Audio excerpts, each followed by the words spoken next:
Growing up, all I've known was that we were the stinky, smelly First Nation community in Nova Scotia. But now we may have a chance to heal.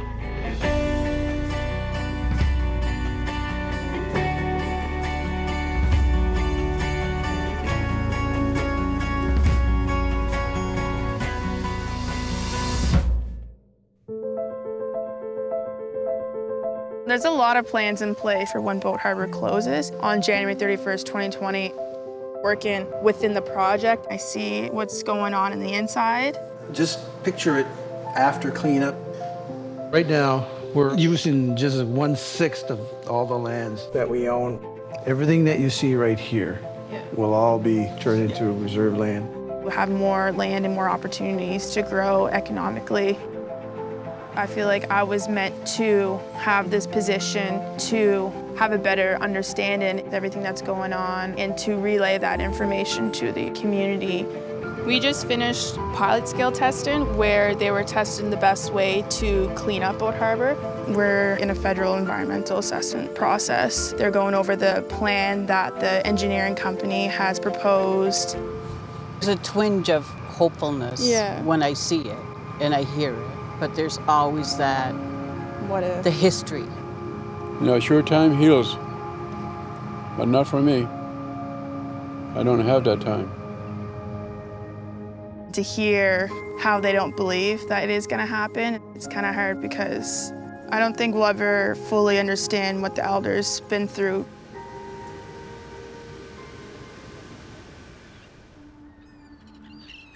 I cared about the community, and I always did, but I had to look after myself.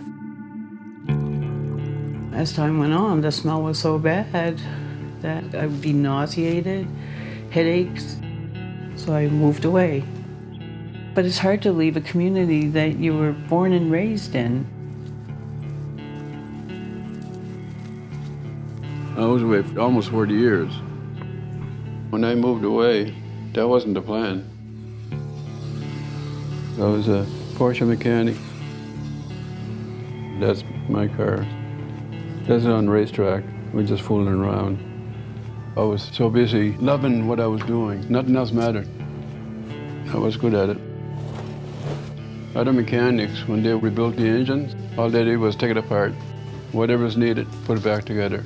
Me, I made it just like factory. Even better.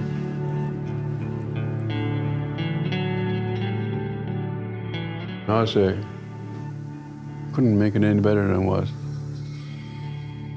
In a way, I'm glad I didn't live here in my middle ages. But then again, in a way, I'm sorry I wasn't here. They said it would be safe, and it wasn't. They lied. From the shore, 20 feet up, everything was dead. The houses start turning black. Imagine what your lungs look like. Coming back was so hurtful. First thing I could think of was shameful. This is very shameful what they did. Because the community had no choice. They were just going to take the land anyway. There was anger, there was hurt. I remember the sadness.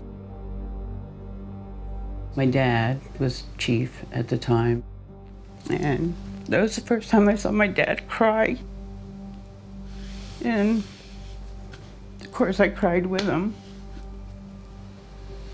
It just really changed everything.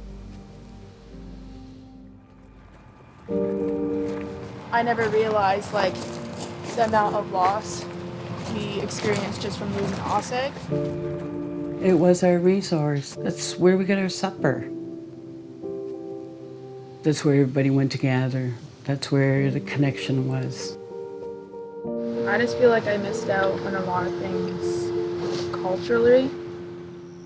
Growing up, I wished I could have done more fishing and hunting within the community. I wasn't allowed to swim at the beach because of how nasty it was. I want them to be able to have what we had before the mill. It's been 53 years of broken promises and mistrust. But I do have faith. I choose to be positive and believe that it's going to be cleaned up. We never gotten this close before.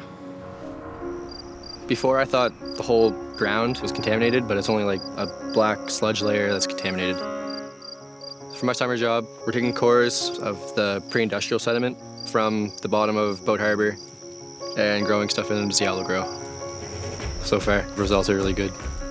It gives me more hope that it'll be clean one day. I don't know if it's a good thing or a bad thing, but kids are learning. They're learning from it. I just want the environmental racism to end with my generation. I don't want my children continuing this fight. What we're doing is a good thing, and hopefully people will see it that way and learn from it. When the effluent stops flowing in, I think that's finally when we're going to start our healing journey.